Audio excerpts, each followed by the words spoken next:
Weather's spotty today. It's been raining off and on. That didn't work. More on that later. So I'm prepping my gas tank for paint. And I found that there was a price on this. At one point someone paid 125 bucks for this thing. For this rusty thing. I think they got ripped off. Well, while we're waiting for the primer to dry, I suppose it's time for an update. So things have changed, and I have contradicted myself 50 times, and I am getting a little sick of it, because every time I look, I think it's like it's always the same day because I'm always wearing the same shit. But like every time that I make a video like this, I got something different to say. I learned something else. There's a different way I'm going to be doing this paint. So this time, I'm not going to deal with the etch primer. I'm just going to use this T-Rex bullshit, which apparently is a pretty good epoxy primer. And I'm going to shoot it, and I tried to build a booth in my backyard. It basically turned into a gigantic sail, because the way that my backyard is that like I'm pretty close to the Pacific Ocean. So being that like it's warm like in the actual land and cold out in the bay, when it gets super cold or super warm during the middle of the day, it kind of pushes the fog and keeps it out in the water.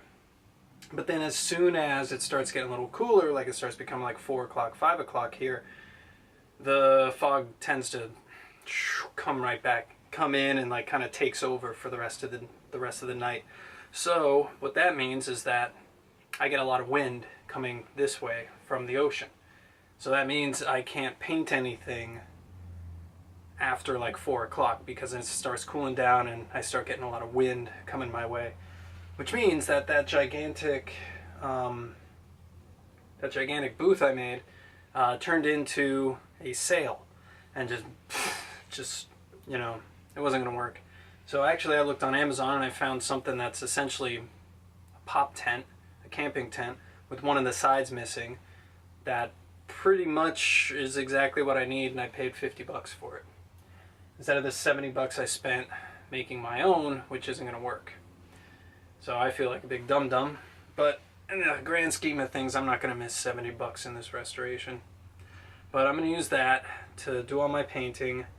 And I want to talk a second about Osfer, because I've read that I shouldn't use it.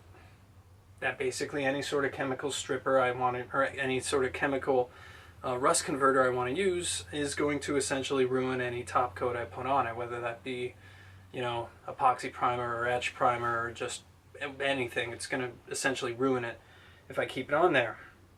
So I'm kind of deciding like what I want to do. Like, is it even worth it? Because I know a lot of people are just saying don't bother with it.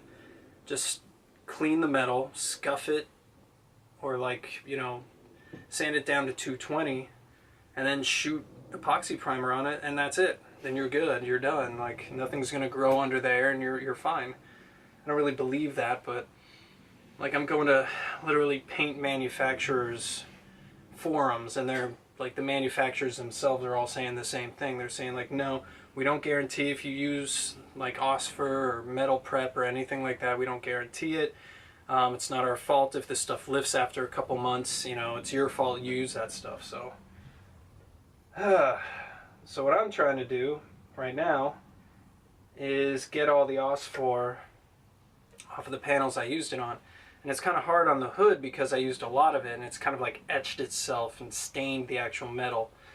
To the point where even if I'm sanding it at 220, it's still like underneath, like stained. So I don't know if that's going to be an issue. I've been told that like, look, after 24 hours it's done, it's not doing anything anymore. But I'm still going to work that one pretty hard to see what I can figure out. And yeah, because like the last thing I want to do is waste my time and end up having to do this a second time, because it's an enormous pain in the butt. And this is the sort of thing where going back and doing it again is a kind of a big deal. So I want to get it done right first. So I can't really do much spraying today because it's going to rain off and on for the rest of the day. Hopefully tomorrow I can at least like shoot test on this thing, on the on the sunroof, and you know, kind of use that to see like how my spray gun's set up, how much overspray I'm going to create. But for today, I'm basically just going to restore that, like finish painting that gas tank, and I'm just going to use like rattle can stuff, like it's a gas tank, who gives a shit. And then, yeah, just kind of like finish up that area in the front, get all the vent hoses for the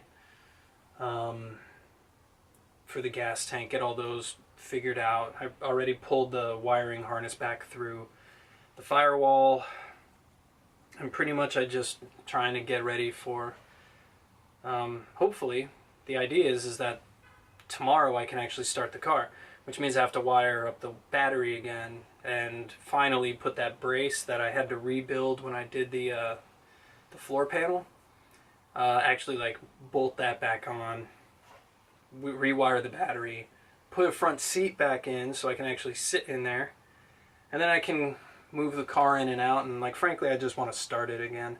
Like these air-cooled Volkswagen motors like don't need a whole, like they're kind of famous for sitting for 40 years and then starting after like cleaning the points and replacing the spark plugs. So like letting it sit for a couple months isn't really that big a deal, but I still don't like to do it. So I want to get it started again and actually realign it in the garage so I have a little bit more space on the driver's side so I can get in there and do some stuff. So that's the goal for this weekend. Just like finish the front trunk area, at least like get the gas tank back in there, put some gas in it, start the car up, and if I have any time to actually epoxy prime some panels, cool. But I'm not betting on that today. Well, I suppose now's about a good time as ever to make an update video. So, got my Rage Gold, got my spreader plate, and I'm doing bodywork. So, that tent I will paint in eventually, but it fell over. Yeah, so I already did the sunroof, that wasn't too hard.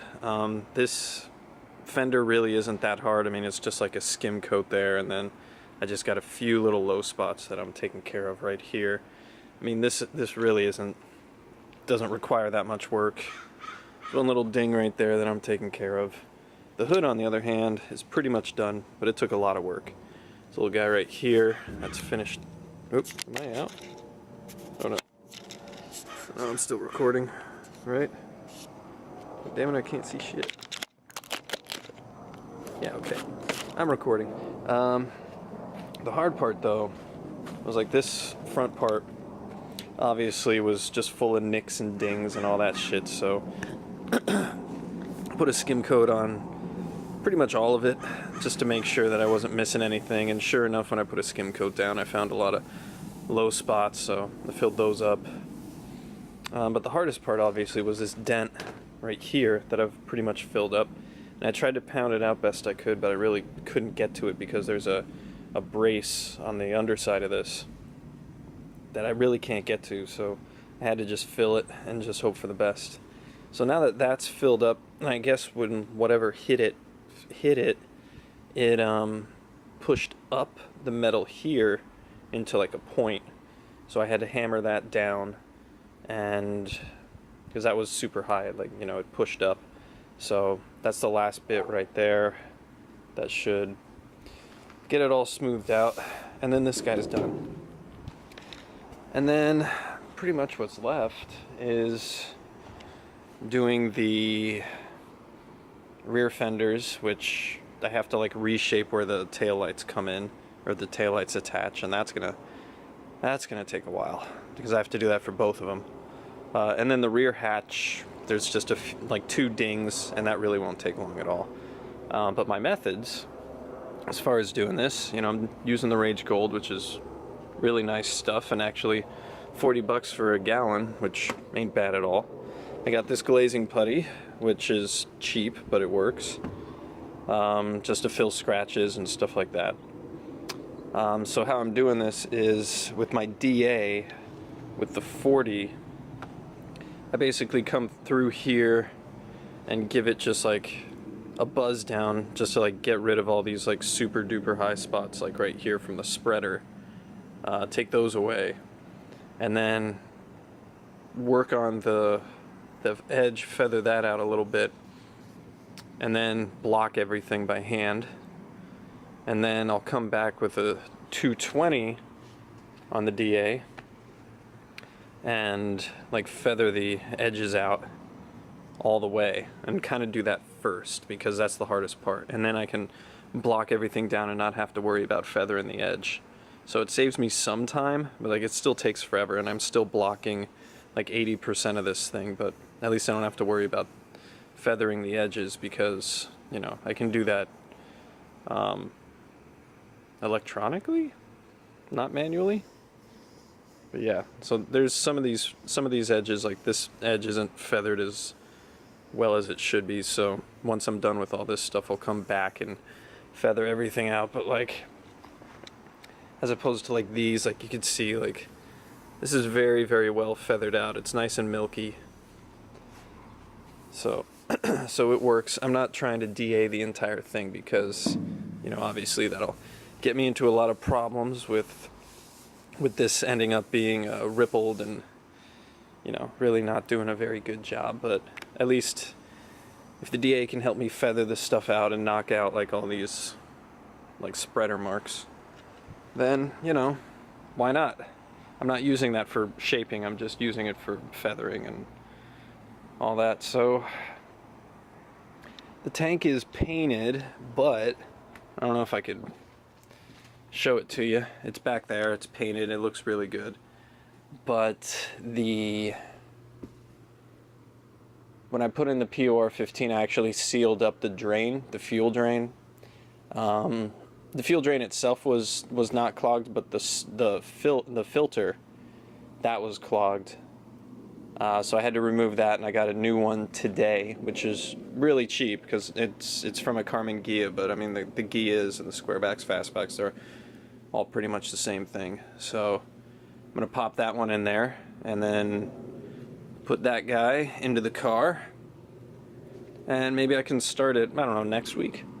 Because the idea is I want to get the most, like pretty much all the bodywork done for the panels, and then I'll put my epoxy on it, and then I think maybe let that sit for about a half hour or so, and then I think that's my window to respray, and then I'll spray some polyester filler primer on all this, and then they're done. Like, then there's nothing else to do. As far as the doors go, I might just, like, the doors and the rest of the car, I think I might just, like, 220 or like 150 or 220 them, and just, like, you know, not bother too much. Like, if there's obviously rust popping out, I'm going to take care of that. I'm going to spot that. But I think for the most part, I'm just going to use what's on there, seal it with epoxy, and then polyester over, and I shouldn't get into many issues. Because honestly, like this stuff, it had to be done because there was like rust and like obvious dents. But like the doors, I mean, other than underneath the door sills, like those are, other than those parts, like those are fine. So I don't want to mess with them. And then the body of the car, like the roof and all that other stuff, like that looks fine. So I think I might just skim that stuff, because it doesn't, I don't think it really needs that much work. But anyways, I'm gonna get back to work. 2 p.m., time for lunch. I finished the one fender and the hood onto these two guys, which are actually pretty easy because there was one dent there and one dent there. So all these guys need at this point is a little glaze and putty. And actually this guy, I don't know, might be a little low. I might put another coat of Bondo on him, but this guy's good, no problems there. And then on this panel, thankfully, there was just 2 little dents right there, and that's it. And this whole thing, like it's good otherwise. So awesome. So I'm gonna get some lunch, finish up on that, finish up this, and then maybe, if I feel like it, start on one of those rear quarters, or put the fuel tank together. I don't know. We'll see after I eat. Easy. Slightly more difficult, but still easy. Very easy. We are done with these two. Can't believe it. Like those other three actually took me so long. These two, I just freaking breezed through. So for the rest of the day, let's see, what time is it? 4 o'clock, so, I don't know. I assume that tomorrow morning I'm gonna be feeling this, so maybe I should stop and start doing some other stuff. And I know that doing that, those rear quarter panels are gonna take forever, so it's almost better off dedicating a weekend to those things, because they're gonna take a while, and it's 4 o'clock already, and I got like 2 more hours of daylight. So I might as well call it quits, and I don't know, maybe hook up the fuel tank. Oh, let's see. Was wondering, the Gia spout and the Squareback spout are slightly different. The Gia one is slightly smaller, but not by too much, and the angle's different. I really don't know if that makes a difference or not, but I'll figure it out. But anyways, that one's on there. I was thinking about reusing this one, but you know, why bother? Alright, take two. The next thing to do is apply this strainer in there, and I don't see any other way of doing this. It doesn't clamp in from the inside. It just seems like you just kind of lower it down in there. So that's what I'm going to do, and in order to hold it in place, I'm going to try some gasket cinch, because apparently this stuff is the best and it'll stay good in gasoline. So that's what I'm gonna do. Let's see if I got enough video to make an update for you guys. We're priming now. This guy's got to get redone though, because, well, if you notice this and that and that, it's because I started trying to prime this stuff yesterday, and I all of a sudden got a rainstorm in the middle of nowhere when we weren't supposed to have any rain. So that's fun. So I had to pull it out, and like it wasn't dried yet, so I had to literally grab it right there, and kind of screwed this panel up. So I was going to respray it today, but the primer revealed a bunch of dents right here that I didn't know before, but that's kind of what primer does, right? It kind of reveals these things to you. So I'm not happy with that. I'm gonna take care of this. I didn't know about it before, and yeah, gotta redo that. If you can see, a door is gone, and it's right there. So I gotta start stripping this thing, getting this ready for paint. Getting the bolts out from these hinges was ridiculous, so I had to like heat them and hit them with this impact driver to get them out, and that was really hard because those guys did not want to come, but I eventually got them, and I still have to do the other side, and I can now because the car starts, and I installed the front seat so that I can move the car in and out, or at least I think what I'm going to do is just move it out enough that I can access that door, get it out, and then, you know, pull this back in and, you know, leave it for a while. What else? Bodywork on this panel, very, very hard, because if you remember, like all of this was like bent to hell. There's an enormous gash that went down this side, and then all of this was pretty much just like dented to shit, and I had to recreate a lot of this shape, and I didn't really have a lot to what's the word I'm looking for? A lot to play off of. Gross. That's gonna be fun. Because it was just all dented as shit, I really didn't know what to do. So hopefully this is good. I can stick the taillight on there and kind of use that as my guide to see if there's like any gaps anywhere in here, and it seems to be flush. But I'm not ready to prime this yet because there's still some spots that I forgot about. I should have circled them, but I know that I wasn't ready to prime this yet for some reason. So I'm gonna keep looking. I'm gonna keep looking at it. Gotta do that panel. And painting because I got a new air compressor too. This little guy, this Husky. There's the specs on it. It's not like it's really the best for, you know, painting, but it's better than what I had. At least with this, I can paint for a decent amount of time, and it seems to keep up with what I do. So, goodbye. It was a goodbye. What else? Yeah, so this fender's got to be redone. The deck lid, or the trunk lid, that's all primed up, at least that side. I still have to do the back side there. This is done. I don't think I have to hit that a second time. I think that's pretty much ready to go.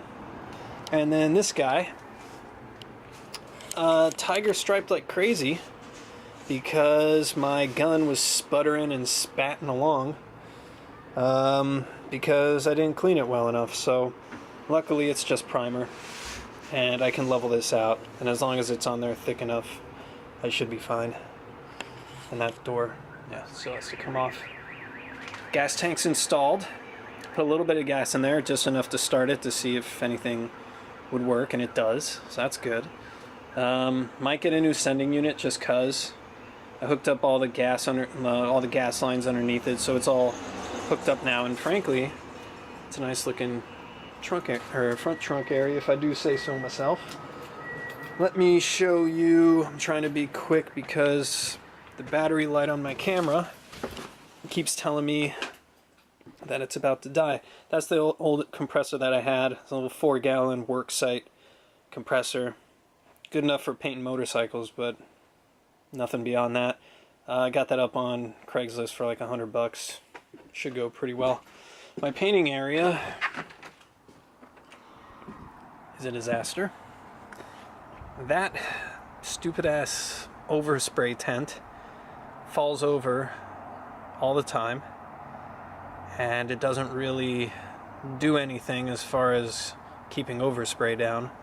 Matter of fact, like it almost like toppled over that way into my painting area, and it's a waste of money. I'm gonna throw that shit out. I don't need it. Specifically because I'm priming stuff, and if anything gets in the primer, I can just sand it away. There's really, it's not like I'm doing satin paint jobs where it's got to be perfect. Oh yeah, and I did this panel too. It's primed, ready to go. All my bodywork is, I guess, was good enough because, it doesn't look like there's anything underneath there. I think I did a good job. So here's what I'm using. You can see it still. Super build, 4:1. Oh, there you go. That stuff. This stuff is great. Let's open it a little bit. Let me just.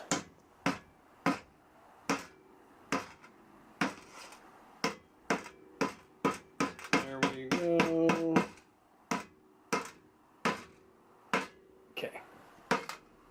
That should do her. So, this stuff is great. It builds like really, really, really well. And apparently, according to Evercoat, it's a direct-to-metal primer. So I can use this on bare metal. I don't have to use epoxy on it. I can just shoot this stuff and away I go. And in my experience so far, yeah, it seems like that's kind of how it is. It works really, really well. That's all the stuff that I already primed with. I think I'm still going to use the epoxy that's down there. I think I'm still going to use that for the body of the car because I don't want to completely strip that down. I just kind of want to clean it up best I can. But this stuff is great. Super thick, direct to metal.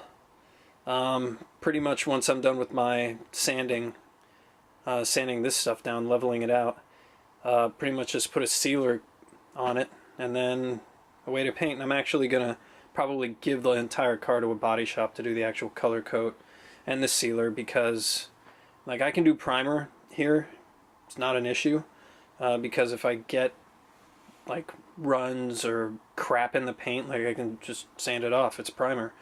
But for color coats or stuff like that, it's better to give it to a professional to do. And I will two-stage that And yeah, I should be getting my tax returns soonish, so I think that's what I'll spend it on. This is the gun I'm using. It's a Harbor Freight Jobby. It was about 15 bucks, and for a primer gun, it's decent. Like, it does the job. This stuff is really thick, builds really well. So it completely gummed up my primer gun after one shot, and I should have known better, because no matter what gun you get, if you shoot thick primer like that, it's going to gum it up. It doesn't matter how good it is. But this, yeah, it made my other priming attempts pretty rough, because it just, you know, this was clogged and it wasn't able to suck all the primer up from there. But I mean, I'm making it work, you know, best I can. I got a water separator and, you know, an inline air regulator there. I shoot this at about 30 psi, which is the low end of this, to keep overspray down and, you know, put thicker coats down. But that's kind of it. I don't really have much else to say. Yeah, that's a pretty good update. So what I'm going to do is I'm going to finish priming all the panels. That includes the doors. That'll probably take me another couple weekends to get all that figured out. And then I can start blocking everything down. And then I can start thinking about what I want to do with the exterior, with the actual body of the car. Because, yeah, I don't want to completely strip all this. I would rather just knock it down with 220 or one. Rather just knock it down. That's good enough.